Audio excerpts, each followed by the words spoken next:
ఏబు ఫస్ట్ నుంచి ఏమని వాదిస్తాడంటే, నేను చేసిన తప్పేంది, నేను చేసిన అన్యాయం ఏంది, నేను చేసిన ద్రోహం ఏంది, నేను చేసిన పాపం ఏంది, నాకెందుకు ఇన్ని కష్టాలు, నాకెందుకు ఇన్ని బాధలు, నాకెందుకు ఇన్ని ఇబ్బందులు, నాకెందుకు ఇన్ని ఎదురు దెబ్బలు, నాకెందుకు ఇన్ని అవమానాలు, నేనేం ద్రోహం చేశా, నేను ఎవడికి అన్యాయం చేశా, ఆకలిగా ఉన్న వాడి ముఖం చూసి నాకు కలిగిన దాన్ని వాడికి ఇచ్చాను, వస్త్రహీనుడు నా కంటపడితే నా ఇంట వస్త్రాలు తీసుకెళ్లి వాడికి ఇచ్చాను, అన్యాయం అయిపోయిన వ్యక్తులు నా కళ్ళ ముందు కనపడితే వాళ్ళకి ఎవరు అన్యాయం చేశారో వాళ్ళ దవడ మీద కొట్టి వాళ్ళు దోచుకున్నది తీసుకొచ్చి తిరిగి వాళ్ళకి ఇచ్చి నేను అన్యాయం అయిపోయిన వాళ్ళని ఆదుకున్నాను.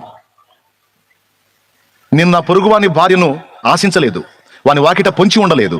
నువ్వు ఏం కేసు పెడతావో పెట్టు దేవా నా మీద, ఏం నేరం మోపుతావో మోపు నా మీద, ఎక్కడ నా మీద తప్పు రాస్తావో రాయ్, నేను ఎక్కడ కూడా తప్పు లేకుండా ఉన్నాను. నీ సన్నిధికి నేను ముద్దాయిలాగా రాను, దోషిలాగా రాను, నేను ఒక రాజులాగా వస్తాను, ఎందుకంటే నా దగ్గర ఏ తప్పు లేదు. అయినా సరే నువ్వు నన్ను అన్యాయంగా శ్రమల పాలు చేశావు, అన్యాయంగా నన్ను హింస పెడుతున్నావు, అన్యాయంగా నన్ను ఇబ్బందుల పాలు చేశావు అని ఏబు దేవునితో వాదిస్తాడు. ఈ మాట మీకు ఎందుకు చెప్తున్నానంటే, నాకు తెలిసి బహుశా మీరు ఎదుర్కొంటున్నటువంటి పరిస్థితుల్లో, ఇబ్బందుల్లో, శోధనల్లో, శ్రమల్లో బహుశా మీరు కూడా దేవుని ఇలానే పాయింట్అవుట్ చేస్తూ ఉండొచ్చు, లేదా మీ మనసులో ఈ ఆలోచన వస్తుండొచ్చు. కొన్నిసార్లు మీరు ఎదుర్కొంటున్న శోధనల దెబ్బకి దుఃఖపడుతూ, దేవా ఎందుకు మాకు ఈ కలత, ఎందుకు మాకు ఈ బాధ, ఎందుకు మాకు ఈ వేదన, ఎందుకు నేనేం చేశాను ప్రభా, నాకే ఎందుకు ఇలాంటి పరిస్థితి వచ్చింది, అందరి జీవితాలు బాగున్నాయి, నా బ్రతుకు ఎందుకు ఇలా అయిపోయింది, నా భర్తలా ఎందుకున్నాడు, నా భార్యలా ఎందుకుంది, నా ఇల్లులా ఎందుకుంది, నా పిల్లలు ఇలా ఎందుకు అయ్యారు, ఇట్లా రకరకాల ప్రశ్నలు నువ్వు కూడా దేవునితో మాట్లాడుతూ